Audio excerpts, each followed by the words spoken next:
subscribe now and press the bell icon. Never miss an update.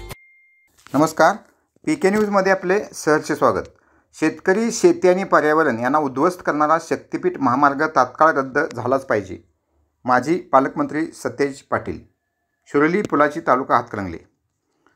प्रस्तावित नागपूर गोवा शक्तीपीठ महामार्गाला शेतकऱ्यांचा तीव्र विरोध आहे. कोल्हापुरात मंगळवारी शक्तीपीठ महामार्ग विरोधी संघर्ष समितीच्या वतीने हजारो शेतकऱ्यांसह जिल्हाधिकारी कार्यालयावर महामोर्चा काढण्यात आला. या महामोर्चास आदरणीय खासदार श्रीमंत छत्रपती शाहू महाराज, माजी खासदार राजू शेट्टी, माजी आमदार मालोजी छत्रपती संजयबाबा घाटगे, के.पी. पाटील, आमदार ऋतुराज पाटील, त्याचबरोबर आमदार राजूबा वळे, आमदार जयश्री जाधव सहभागी झाले होते. यावेळी उपस्थित शेतकऱ्यांशी संवाद साधला. प्रस्तावित नागपूर गोवा शक्तीपीठ महामार्गाला शेतकऱ्यांचा तीव्र विरोध आहे. कोणीही मागणी केली नसताना कंत्राटदारांचे खिसे भरण्यासाठी राज्य सरकार हा महामार्ग जनतेवर लादत आहे. स्वतःला शेतकऱ्यांचा कैवारी म्हणून घेत कंत्राटदारांचा खिसा भरवण्याचा छुपा अजेंडा राबविणाऱ्या राज्य सरकारने हा महामार्ग 12 जुलै अखेर रद्द करावा, अन्यथा त्यानंतर हे आंदोलन अधिक तीव्र करण्यात येईल असा इशारा सतेज पाटील यांनी यावेळी बोलताना दिला. या महामोर्चात शिवसेनेचे संजय पवार, विजय देवणे, राष्ट्रवादीचे व्ही.बी. पाटील, आर.के. पवार, डॉक्टर भरत पाटणकर, कॉम्रेड अतुल दिघे, भगवान काटे, एम.पी. पाटील, मराठा महासंघाचे वसंत मुळीक, अमरीश घाटगे, राहुल आवाडे, रामराजे कुपेकर, गिरीश फोंडे, विक्रांत पाटील, सम्राट मोरे, शिवाजी कांबळे, बाबासो देवकर, धनराज घाटगे, महादेव धनवडे, प्रसाद खोबरे, सुधाकर पाटील, सर्जेराव देसाई, प्रकाश पाटील, कॉम्रेड प्रकाश कांबळे, कृष्णा चौगले, प्रकाश जाधव, आनंद कुलकर्णी यांच्यासह कोल्हापूर जिल्ह्यातील शेतकरी मोठ्या संख्येने सहकुटुंब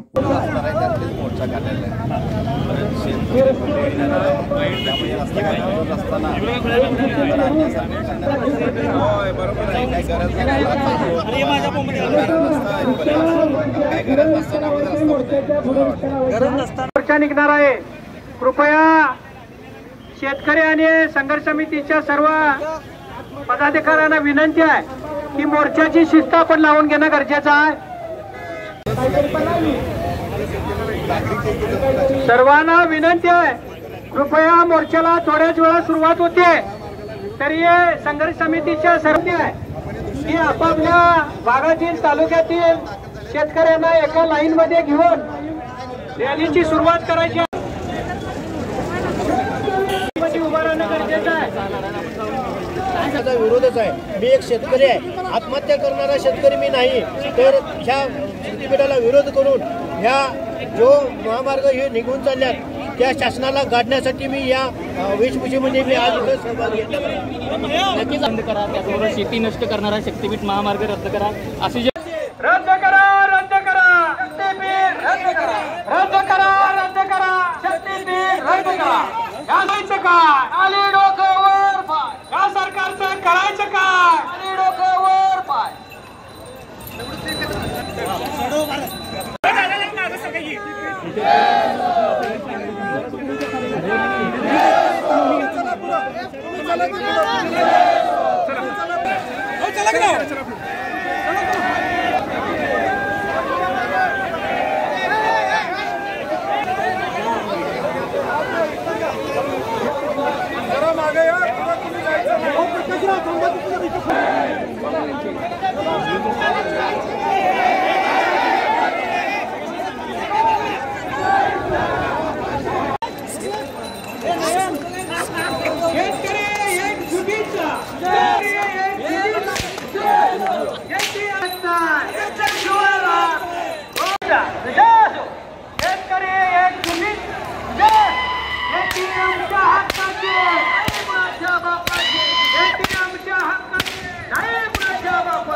रद्द करा, रद्द करा शक्तीपीठ, रद्द करा, रद्द करा, रद्द करा शक्तीपीठ, रद्द करा.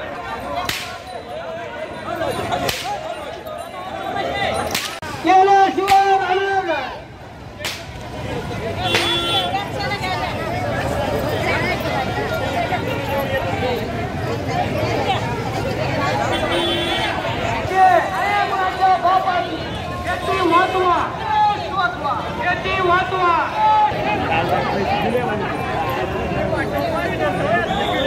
शेती आमच्या हातात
शेतकऱ्याच्या मुंडकर पाय घेणाऱ्या सरकारचा अरे शेतकऱ्याच्या मुंडकर पाय घेणाऱ्या सरकारचा शेतकऱ्याच्या मुंडकर पाय घेणाऱ्या सरकारचा सरकारचं करायचं का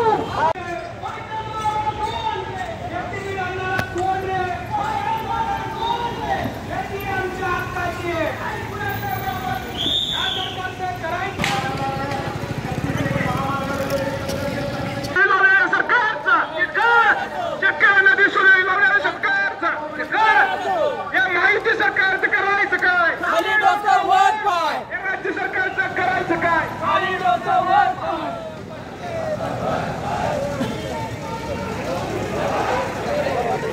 कोणत्याही प्रकारची मागणी नसताना केवळ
शिवाजीराव मगदुमने अगदी चांगलं सांगितलं.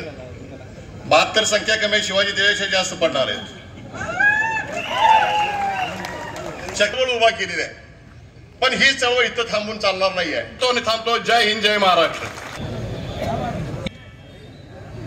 या जिल्ह्याचे लोकप्रिय खासदार छत्रपती शाहू महाराज आदरणीय एकनाथजी शिंदे आले आणि प्रचार सभेला त्यांनी संबोधित करताना सांगितलं की हा महामार्ग कोल्हापूरच्या प्रगतीचा फार मोठा एक विषय आहे आणि त्यासाठी आमचे आमदार प्रकाश आंबेडकरने आग्रह धरला होता असं त्यांनी जाहीर सांगितलं, मी नाही.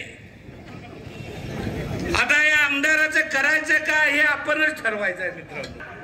ह्याला प्रचंड विरोध होणार. आपण गावागावातले शेतकरी पिटून उठतोय असं म्हटल्यावर काही लोकप्रतिनिधींनी मुख्यमंत्र्याकडे जाऊन त्यांनी जरा चुकीची गोष्ट सांगितली. महामार्ग रद्द करा असं सांगितलंय म्हणे. नाही, महामार्गाची मार्गिका जरा बदला, म्हणजे महामार्गाला यांचा पाठिंबा. आणि म्हणून जोपर्यंत हा महामार्ग रद्द होत नाही तोपर्यंत हा लढा कोल्हापूरच्या तमाम स्वाभिमानी जनतेनं चालू ठेवायला लागणार आहे. आणि मी विनंती करणार आहे बंटी साहेबांना, ते राज्यातल्या काँग्रेसचे एक महत्वाचे नेते आहेत, त्या दृष्टीनं उपस्थित असलेले सर्व शेतकरी बंधू आणि भगिनींनो, गेले 4 महिने या शक्तीपीठच्या विरोधात महामार्ग जातोय. 802 किलोमीटर हा महामार्ग आहे आणि एका बाजूला ज्या 12 जिल्ह्यातून जमिनी 27,500 एकर जमीन, ही फक्त जमीन नाही तर पिकाऊ जमीन, ही खऱ्या अर्थानं आमच्या शेतकऱ्यांची या महामार्गामध्ये जाते. आम्ही आंदोलन केलेली आहेत, पण आजचा विद्यमान कायदा जो आहे तो अशा तऱ्हेनं संपादनाचं जे तुम्ही नोटिफिकेशन काढलेलं आहे याला अंमलबजावणी देता कामा नये असं सांगणारा आहे. त्यामुळं तुम्ही ताबडतोब त्यांना आदेश द्या की हे काही तिथं शेतावर जायचं नाही, काय बाकीचं भानगड करायचं. खरं तर विकासाच्या नावाखाली सर्वसामान्य लोकांचा बळी द्यायचा आणि त्यातून आम्हा पैसा कमवायचा, हेच धंदे आजकाल चालू आहेत. त्याच्यामध्ये बळी जातो तुमच्यासारख्या माझ्यासारख्या सामान्य माणसाचा. विकासाचा आम्हाला विरोध नाही, आम्ही विकासाचा विरोध करत नाही, पण गोरगरिबांची थडगी बांधून त्याच्यावर विकासाचे मनोरे बांधू नका एवढंच आमचं सांगणं आहे. कुठल्या भक्तानं काय मोर्चा काढला होता, आम्हाला देवाला जायला ट्रॅफिक जाम व्हायला लागलंय, आम्हाला लवकरात लवकर जायचा आहे, मोठा रस्ता काढा म्हणून. कुठल्या लोकप्रतिनिधींनी काय निवेदनं दिली होती? नागपूर ते गोव्याला जायला आम्हाला कमीत कमी वेळेत जायचं आहे, जा की विमानानं. मग पण कारण नसताना नवीन रस्ता काढायचं कारण काय? कारण एकच तुम्हाला मी सांगतो. ते महामार्ग नावाचा एक महामार्ग आपल्या राज्यामध्ये तयार झाला आणि त्या महामार्गाने अनेक राजकीय नेत्यांना एवढी समृद्धी दिली, आमदाराचा दर 50 कोटी निघाला. कुणाला शक्ती मिळणार आहे? तुमचं आमचं वाटोळच होणार आहे, पण कुणाला तरी शक्ती मिळावी म्हणून आम्ही आमचा बळी का द्यायचा हा खरा प्रश्न आहे. गरज आहे का त्याची? सध्या हा जो समृद्धी महामार्ग आहे तो नागपूर पासून औरंगाबाद पर्यंत आलेला आहे. तुम्हाला गोव्याला जायचं आहे ना, तर नागपूर पासून औरंगाबाद पर्यंत समृद्धी महामार्ग आहेच. औरंगाबाद ते सांगली फक्त 6 तासामध्ये सध्या असलेल्या रस्त्यावरनं माणूस पोहोचू शकतो. रुपये खर्च झालेले आहेत आणि तो काय फुकट बांधलेला नाही. तो जो रस्ता बांधलेला आहे त्या रस्त्याचा खर्च आता टोल मधून वसूल होतोय. सांगली जिल्ह्यातल्या कवठेमंकाळ तालुक्यातलं शिरडोन नावाचं गाव आहे, तिथे एक टोल नाका आहे. बजेट टार्गेट होतं फक्त 8 लाख एवढंच कलेक्शन होतं. म्हणजे केंद्र सरकारनं करोड रुपये खर्च करून जो काही रस्ता बांधलाय तो सुद्धा आता तोट्यामध्ये आहे. आता त्या टोलची मुदत वाढवून प्रवाशांच्यावरच सगळा बोजा टाकून सगळे धंदे चालणार आहे. असेल पंचगंगा 2 वेळा वळणणार आहे, त्याच्यानंतर वारणा असेल, कृष्णा असेल, या नद्यावरली डोंगरासारखे भराव पडणार आहेत आणि त्या भरावामुळे ज्यांची जमीन जाणार नाही त्यांचं सुद्धा वाटोळा होणार आहे. फक्त जमीन जाणार आहे त्यांचाच नव्हे, तर ज्यांची जमीन जाणार नाही त्यांचंही वाटोळा होणार आहे. रस्त्याकडनं आपली जमीन आली म्हणून त्याची किंमत वाढणार नाही, धाबा विमा काढता येणार नाही, कारण रस्ता उंचीवर न जाणार आहे, तुमचं रान खाली राहणार आहे.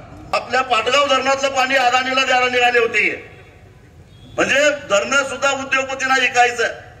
हे असले धंदे आम्ही चालून देणार नाही. हा कोल्हापूर जिल्हा आहे आणि केवळ कोल्हापूर जिल्हा नव्हे, या 12च्या 12 जिल्ह्यामध्ये विरोध करून सरकारचा हा डाव हाणून पाडल्याशिवाय राहणार नाही. माझी व्यासपीठावरच्या नेत्यांना एवढीच विनंती आहे, आता कदाचित सरकार निवडणुका तोंडावर आहेत म्हणून स्थगिती देईल. आम्हाला स्थगिती नको, रद्दच व्हायला पाहिजे. आणि इथं बसणाऱ्यांना सुद्धा विनंती आहे, नोव्हेंबर डिसेंबरला सुद्धा आंदोलन चालल्यावर यामध्ये झालं, नाहीतर नुसतं निवडणुकीपुरतं येऊ नका. कायम शेवटपर्यंत जनतेबरोबर राहणार आणि हा रस्ता होऊन देणार नाही, ही भूमिका सगळ्यांनी घ्यावी एवढंच सांगतो आणि इथंच थांबतो. धन्यवाद. या ठिकाणी ऊन लागत असताना सुद्धा तसूभरही आमचा शेतकरी हल्लेला नाही. हेच तुमच्या या ठिकाणी निर्धाराचं एक प्रतीक आहे असं म्हटलं तर काय वाव होणार नाही. माझ्या मित्रांनो, शक्तीपीठ महामार्ग हा समृद्धी महामार्गासारखाच एक मोठा महामार्ग व्हावा ही सरकारची भूमिका आहे. शक्तीपीठ महामार्गाच्या दृष्टीनं हा ज्यावेळेला महामार्ग आखला गेला त्यावेळेला समृद्धी महामार्गामध्ये बऱ्याच लोकांच्या तोंडाला रक्त लागलेला आहे. शेतकऱ्याचा नष्टावाचा हा मार्ग आहे असं म्हटलं तर काय वाव होणार नाही. या ठिकाणी आज जर बघितलं तर माझ्या पूर्वीच्या वक्त्यांनी सांगितलं की 27,500 एकर जमीन जाणार आहे. त्याच्यामध्ये बरोबर एक जणांना सांगावं की या ठिकाणी होणाऱ्या मॉलमध्ये एक जणाची ताकद आहे ती उभा करायची, तिथं चौकीदाराचंच काम आम्हाला करायला लागणार. त्या परिस्थितीमध्ये महामार्ग होऊ देणार नाही हा आमचा निर्धार आहे. माझ्या मित्रांनो, मला कोण असेल तर ते शाहू महाराज आहेत. आज या ठिकाणी स्वतःमध्ये हा महामार्ग रद्द झाला पाहिजे. स्थगिती आम्हाला नको, कोणती तडजोड याच्यामध्ये नको. हा महामार्ग रद्द करा एवढीच अपेक्षा व्यक्त करतो. एवढ्या मोठ्या संख्येनं आपण सगळेजण उपस्थित राहिलात. माझ्या माता भगिनी असू देत, आमचे शेतकरी बंधू असू देत, या ठिकाणी उन्हातानामध्ये बसलात त्याबद्दल तुमचं अभिनंदन करतो. तुम्हाला लाख लाख तुमचे धन्यवाद मानतो, शुभेच्छा देतो. आणि या ठिकाणी शक्तीपीठ महामार्ग रद्द, शक्तीपीठ महामार्ग रद्द, शेतकरी एकजुटीचा, शेतकरी एकजुटीचा विजय असो. धन्यवाद. 3 मार्चला कागल तालुक्यातनं त्या ठिकाणी आलं आणि त्याच वेळी आपण सगळ्यांनी भूमिका घेतली होती कोल्हापूरकर म्हणून की हा शक्तीपीठ महामार्ग जो आमच्या गरजेचा नाही आहे, जे आमच्या मुळावर उठलेला आहे, जो शेतकऱ्यांच्या हिताचा नाही आहे, शेतकऱ्यांचं आयुष्य उद्ध्वस्त करणार आहे, तो कुठल्याही परिस्थितीत रद्द झाला पाहिजे ही भूमिका आपण घेतली. पहिला मोर्चा 11 मार्चला आपला निघाला. त्यानंतर आम्ही सगळी मंडळी एक 5-6 वेळा या सगळ्या गोष्टीमध्ये या ठिकाणी बसलो आणि या लढ्याला एक निर्णायक भूमिका देण्याचा निर्णय आम्ही घेतला. आदरणीय श्रीमान छत्रपती शाहू महाराजांनी यामध्ये भूमिका घेण्याचं काम प्रामुख्यानं त्या ठिकाणी केलं आणि या लढ्याला खऱ्या अर्थानं राजाश्रय मिळाला तो आदरणीय शाहू महाराजांच्या माध्यमातून या ठिकाणी आम्हाला मिळाला, याचा मनस्वी आनंद त्या ठिकाणी. आणि म्हणून आज या जिल्हाधिकारी कार्यालयावर मोर्चाची घोषणा आम्ही 25 तारखेला केली की 18 तारखेला हा मोर्चा निघेल आणि शासनानं या संदर्भातली दखल घ्यावी अशी अपेक्षा आम्ही त्या ठिकाणी केली होती. मी वेगवेगळ्या मुद्द्यावर जात नाही. शक्तीपीठ मार्ग किती किलोमीटरचा आहे काय आता सगळ्यांना पाठ झालेला आहे. आमच्या जमिनी जाणार आहेत एवढाच मुद्दा महत्वाचा या ठिकाणी. आमच्यावर नांगर हे सरकार फिरवणार आहे हा मुद्दा महत्वाचा आहे. आज या जिल्ह्यामध्ये 89% शेतकरी हे 2 एकराच्या आतले शेतकरी आहेत. आज ह्या जर शक्तीपीठ झाला तर आमचा शेतकरी देशोधडीला या ठिकाणी जाणार आहे. पर्यायी मार्ग ज्याचा उल्लेख अनेक वक्त्यांनी केला की विमानानं ज्याला जायचं त्यानं विमानानं जावं, कशाला 8 तासानं गाडीनं गोव्याला या ठिकाणी जावं, अगदीच वेळ कमी आहे त्यानं विमानानं जावं, परंतु कुठंतरी वेळ कमी पडतो या पद्धतीचे एक भावनिक मुद्दा करण्याचा प्रयत्न सत्ताधारी मंडळी या ठिकाणी करतायत. हा मार्ग कुणी मागितला नव्हता, कुणी निवेदन दिलं नव्हतं. आज तुळजाभवानीला पंढरपूरला जाणारा अनेक भक्तवर्ग आहे. या महाराष्ट्रातले अनेक तीर्थक्षेत्र सोयी सुविधा नसल्या तरी जाणारा अनेक भक्तवर्ग या राज्यातला आहे. आमच्या पंढरपूरची वारी ही पायी जाते. आम्ही कधी आमच्या वारकरी संप्रदायाने याची मागणी त्या ठिकाणी केली नाही. आज पॅरलल रस्ते या सगळ्या शक्तीपीठ महामार्गाला प्रामुख्याने त्या ठिकाणी आहेत, परंतु हा जो काय रस्ता या ठिकाणी होतोय हा फक्त कॉन्ट्रॅक्टरांच्या हितासाठी हा रस्ता केला जातोय हे मला मुद्दामून आपल्याला या ठिकाणी सांगायचं. अजून टेंडर निघालं नाही, नाहीतर टेंडर निघालं तर आपल्याला कळेल की कुणासाठी हा रस्ता प्रामुख्याने त्या ठिकाणी होतो. ज्या लोकांनी इलेक्ट्रॉल बॉन्ड घेतलेले आहेत त्यांच्यासाठीच हा रस्ता प्रामुख्याने पाटणकर साहेब करण्यात येतोय, बाकी दुसरा कुठला उद्देश नाही. समृद्धी महामार्गामध्ये काय घडलं हे उभ्या देशानं आणि महाराष्ट्रानं बघितलेलं आहे. किती भ्रष्टाचार झाला, किती शेतकऱ्याला देशोधडीला लावलं हे उभ्या महाराष्ट्रानं त्या ठिकाणी बघितलेलं आहे. आणि म्हणून हा महामार्ग न होणं हे शेतकऱ्याच्या हिताचं आहे, हे शासनानं या ठिकाणी ओळखावं अशी आमची प्रामुख्यानं विनंती या ठिकाणी असणार आहे. 28 तारखेला 7 मार्चला नोटिफिकेशन निघालं. हा रस्त्यावरचा लढा आपण देत राहूया, परंतु दुसऱ्या बाजूला कायदेशीर लढा सुद्धा आपल्याला या ठिकाणी द्यावा लागेल. 28 मार्च आणि 28 तारीख आणि 7 मार्चला नोटिफिकेशन निघालं. त्या नोटिफिकेशनला हरकती किती लोकांनी दिल्या हात वर करून सांगा. 50% हात वर येत आहे. आता पुन्हा शेट्टी साहेब जाहिरात परत काढली, तिने तालुकावाईज जाहिरात आता काढलेल्या. अशा काही वर्तमानपत्रांना दिली की जे वर्तमानपत्र आम्ही वाचलं का नाही अशी अवस्था आहे. ती जाहिरात सुद्धा आम्ही वाचली नाही. करवीरची जाहिरात 8 तारखेला आली. किती लोकांना माहित आहे? माहित आहे का? करवीरची जाहिरात 8 तारखेला आली. माहित आहे का नाही? हाय. म्हणजे आता जाहिराती सुद्धा अशा पद्धतीने दिल्या जातात जेणेकरून लोकांना त्या पोचल्या नाही पाहिजेत अशा पद्धतीचं नियोजन सरकारचं या ठिकाणी. तांत्रिक मुद्दा पाटणकर साहेब यातलाय की पहिलं गॅजेट नोटिफिकेशन काढलं, त्याच्यावर आम्ही हरकती घेतल्या, मग पुन्हा हे अधिसूचना कशासाठी हा प्रश्न आहे. आता साजनीचे केडी पाटील इथं आहेत, ते सह्या घेत आहेत आपले. पहिल्या नोटिफिकेशन मध्ये त्यांची 8 गुंठे जागा दाखवली, आताच्या नोटिफिकेशन मध्ये 30 गुंठे जागा दाखवली. म्हणजे सरकार सुद्धा संभ्रमावस्थेत आहे की नेमकं या ठिकाणी काय चाललेलं आहे. म्हणजे ज्या सरकारचे नकाशे हे पहिल्या गॅजेटमध्ये बरोबर नाहीत का दुसऱ्या गॅजेटच्या बरोबर आहेत हे सरकार सांगू शकत नाही. ते आमचा रस्ता घेण्याचा प्रयत्न, आमची शेती घेण्याचा प्रयत्न प्रामुख्याने या ठिकाणी करते. आणि म्हणून माझी सगळ्यांना विनंती आहे, सरकार म्हणून सरकार बरोबर आपण भांडण करत राहू.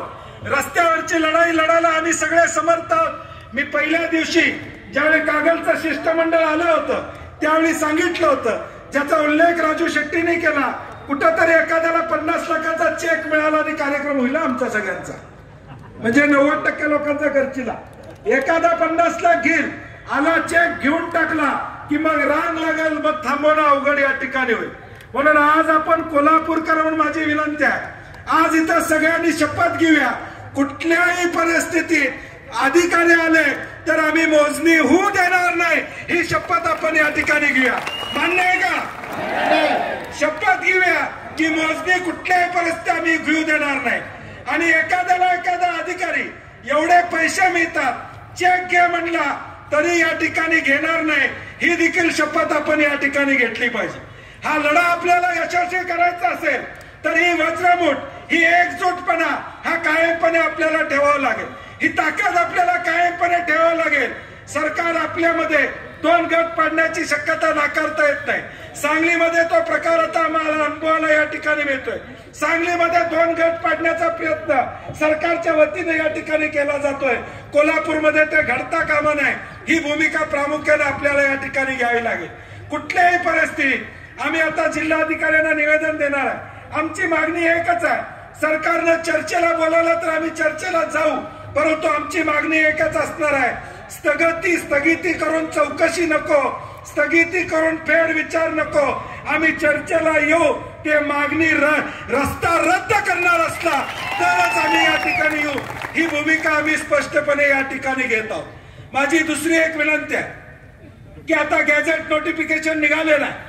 मी म्हणलं तसं रस्त्याची लढाई आपण करत राहूया, परंतु तांत्रिक लढाईत कुठेतरी आपण पाठीमागे पडायला नको.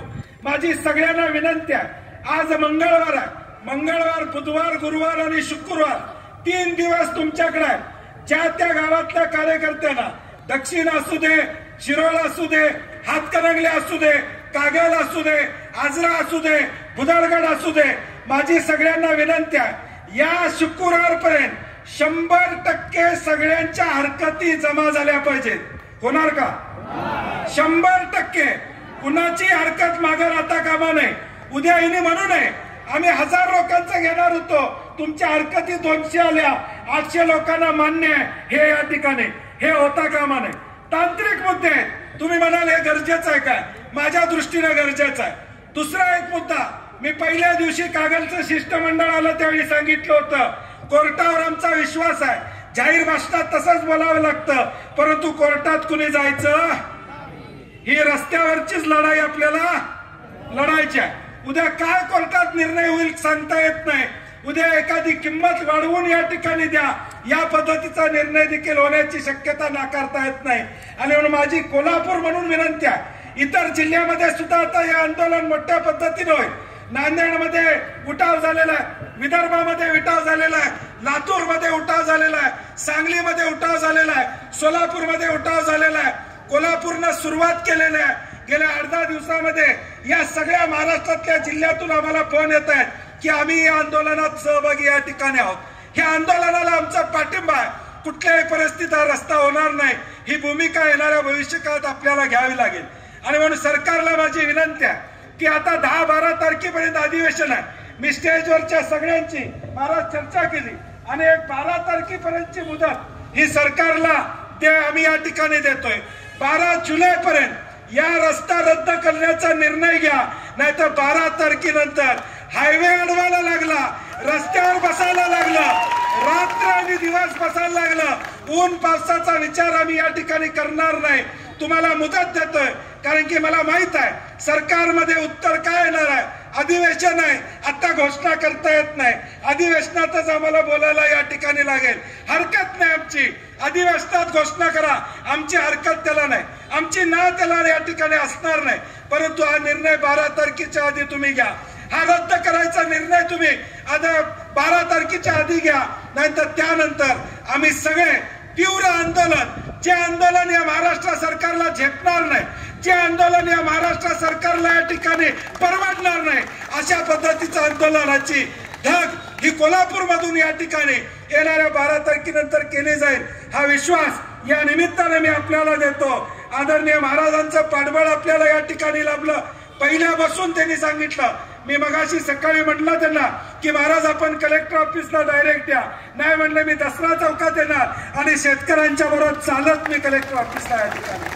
हा शेतकरी रस्त्यावर आहे, शेतकरी अडचणीत आहे. त्या शेतकऱ्याला बळ देण्याचं काम खासदार म्हणून, महाराज म्हणून माझी जबाबदारी आहे. त्या पद्धतीचं नियोजन त्यांनी या ठिकाणी केलं. आज सगळीच मंडळी आम्ही तुमच्या बरोबर आहे. तुमच्यात कुठेही फूट पडता कामा नाही, एवढी दक्षता आपण घ्यावी, एवढी माझी विनंती या ठिकाणी असणार.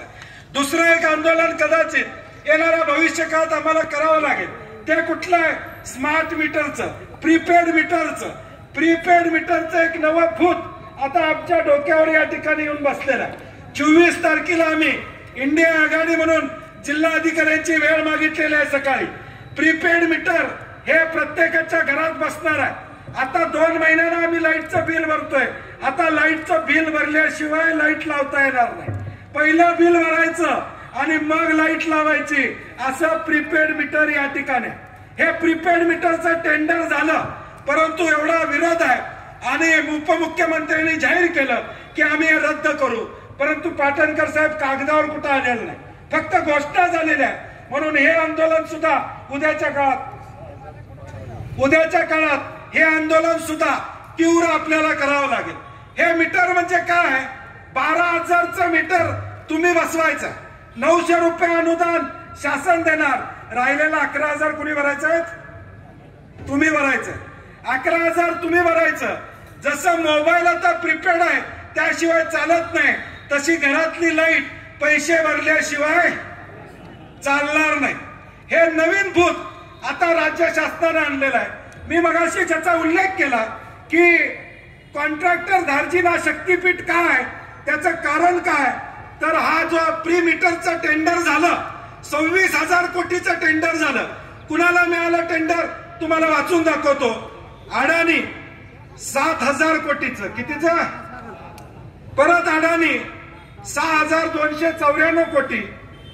एनसीसी नावाची एक कंपनी आहे नागार्जुना, त्यांना मिळालं 3,000-3,500 कोटी. परत नागार्जुना, त्यांना मिळालं 3300 कोटी. मॉन्टे कार्लो ही कंपनी आहे, त्यांना मिळालं 3600 कोटीचं. आणि जिनस नावाची कंपनी आहे, त्यांना मिळालं 2600 कोटीचं टेंडर. आता दुसरी आकडेवारी तुमच्या समोर सांगतो. नागार्जुन कन्स्ट्रक्शननं इलेक्ट्रॉल बॉन्ड मध्ये भाजपला 60 कोटी रुपये दिलेत. किती? आता त्यांना मिळालं 6,000चं टेंडर. मिळालं, झालं, दिलं गेलं. दुसरं जे जीन्स इन्फ्रास्ट्रक्चर आहे, त्यांनी या ठिकाणी 25 कोटी रुपये भाजपला इलेक्ट्रॉल बॉन्ड मध्ये त्या ठिकाणी दिलेलं. हे उदाहरण मी तुम्हाला का देतोय? कारण की शक्तीपीठ महामार्ग देखील हा एक मोठा स्कॅम उद्याच्या भविष्य काळात या ठिकाणी असणार आहे. कॉन्ट्रॅक्टरना या ठिकाणी कॉन्ट्रॅक्टर धार्जिन त्या ठिकाणी असणार आहे. माझी जिल्हाधिकाऱ्यांना विनंती आहे, कागलमध्ये काही तलाट्यांना नोटीस आलेल्या आहेत, काही नोटीस आलेल्या आहेत. आमची विनंती आहे, या आंदोलनामध्ये काल सुद्धा आंदोलन करणाऱ्यांना पोलिसांच्या नोटीस आल्या. काय आम्ही करणार होतो? काय दंगा करणार होतो का? शांततेच्या मार्गाने या ठिकाणी येणार होतो. माझी पोलीस प्रशासनाला सुद्धा विनंती आहे, आमच्या संयमाची वाट या ठिकाणी बघू नका. कारण नसताना तुम्ही नोटीस द्यायची गरज नव्हती का? इथं शांतता बिघडायला आले आपण? काय दंगा करायला आले आपण? आम्ही शांततेच्या मार्गाने आमच्या मागण्या बघायसाठी या ठिकाणी आलेलो आहे. नोटीस देऊन आमच्यावर या ठिकाणी जबरदस्ती दडपण आणत असाल तर मग निश्चितपणे जशाच तसं उत्तर देण्याची तयारी आमची सुद्धा या ठिकाणी नाही. पुढच्या काळामध्ये हे आंदोलन मोडून काढण्याचा प्रयत्न या ठिकाणी केला तर प्रशासनालाही माझी विनंती आहे की तुम्ही या भानगडीत पडू नका. भांडण शासनाबरोबर आमचं चालू आहे, शासनाने आम्ही बघून घेऊ काय करायचं ते, तुम्ही मध्ये पडू नका. गावातले तलाठी असतील, गावातले ग्रामसेवक असतील, हिने येऊन लोकांना सांगू नये की हा महामार्ग झाला पाहिजे, चांगला आहे, एवढे पैसे मिळतात. सरकारी अधिकारी कोण घरात आला तर ताबडतोब आम्हाला सांगा. त्या गावातल्या लोकांनी त्यांचा बंदोबस्त करण्याची भूमिका आपण प्रामुख्याने या ठिकाणी स्वीकारली पाहिजे. आणि म्हणून येणाऱ्या भविष्यकाळात या शक्तीपीठ आंदोलनाला ताकदीनं आपण सगळ्यांनी ताकद देऊया. आज आपण सगळ्या तालुक्यातून आलेलो आहोत. आता यानंतर शाहू महाराज बोलणार आहेत. आदरणीय महाराजांचं भाषण झाल्यावर आम्ही 20 जण आत निवेदन द्यायला जाणार आहोत. तोपर्यंत आमचे राधानगरीचे मुलुक मैदान तोप जालिंदर पाटील साहेब किल्ला सांभाळणार आहेत, ते सांभाळणार आहेत. आम्ही परत सगळे स्टेजवर येणार आहोत आणि मग कलेक्टरांशी काय बोलणं झालं, काय चर्चा झाली हे तुम्हाला सांगणार आहे आणि मगच ही सभा संपेल. भूक लागलेली नाही ना, थांबणार आहे ना, हलायचं नाही कुणी. शेवटी आपल्या आयुष्याचा प्रश्न आहे आणि म्हणून यानंतर आदरणीय श्रीमंत छत्रपती शाहू महाराजांना विनंती करतो की त्यांनी आपल्याला मार्गदर्शन या ठिकाणी करावं. की हा महामार्ग आपल्याला नकोय, कारण गोव्याला जाणारे किंवा अनेक ठिकाणी जाणारे मार्ग पुष्कळ आहेत. आणखीन ते अनेक रस्ते जे आहेत ते दुरुस्त करणे जरुरीचं आहे, मोठे करण्याची आवश्यकता आहे, चांगले ठेवण्याची आवश्यकता आहे, मेंटेन करण्याची आवश्यकता आहे. अशा तऱ्हेने आपण आपलं कार्य चालू ठेवू शकतोय. मग ह्या महामार्गाची आवश्यकता बिलकुल नाही आहे असं निश्चित आपल्या सर्वांना लक्षात येऊ शकेल. पती पाटलांनी आणि आपल्या सगळ्यांनी आपल्याला सांगितलंच आहे की हा कसा कॉन्ट्रॅक्टरसाठी हा महामार्ग आपण त्यांनी काढलाय. जो महामार्ग आता सुद्धा आपण नागपूरला जायचं असेल तर आपण वेगळ्या मार्गाने जाऊ शकतो, नागपूरहून लोकांना यायचं असलं तर तरी चालतंय. परंतु हा नवीनच सगळ्यांच्या शेताच्या मधून जाणारा महामार्ग हा आपल्याला निश्चित नको आहे, हे आपण ठरवा. आणि आज हे निवेदन इथं कलेक्टर साहेबांच्या इथं आपण देणार आहोत, म्हणजे शासनाकडे देणार आहोत. आणि शासनाकडनं आज जरी निर्णय नाही झाला तरी 12 तारखेपर्यंत निर्णय त्यांचा अपेक्षित आहे. आणि त्याच्यानंतर आपण कुठला मार्ग अवलंबायचा हा आपण निश्चित ठरवणार. आणि आज हा कोल्हापूरचे शेतकरी आहेत, पण सांगली आणि इतर लातूर, सोलापूर, नागपूर ह्या सर्वांच्या ठिकाणी येऊन आपल्या आपल्या ठिकाणी सुद्धा ते मार्गदर्शन करतील. आणि सगळ्यांनी एकत्र येऊन हा महामार्ग, शक्ती महामार्ग, ज्याला ते शक्ती म्हणतात, आपल्याला शक्ती मिळत नाही, शेतकऱ्याची शक्ती याच्यातनं कमी होणार आहे, शेतकरी ची जमीन जाणार आहे. अशा परिस्थितीमध्ये आपण त्यांच्याबरोबर राहणार नाही असं सर्वांनी ठरवलंय. म्हणून आपण त्याला विरोध करतोय. त्याबद्दल आपल्या सर्वांचे विचार आम्ही आज कलेक्टर साहेबांच्या पुढे आज ठेवतोय आणि त्याच्या पुढे काय होतंय ते बघूया. जय हिंद, जय महाराष्ट्र. शासनाच्या हुकुमशाही प्रवृत्तीच्या विरोधात आज आपण एकत्र मोर्चा काढलेला आहे. आणि हा शक्तीपीठ महामार्ग जोपर्यंत रद्द होत नाही तोपर्यंत आपला हा मोर्चा आणि आपला लढा हा चालू राहणारच आहे. नवनवीन जे येणाऱ्या ज्या योजना आहेत त्या शेतकरी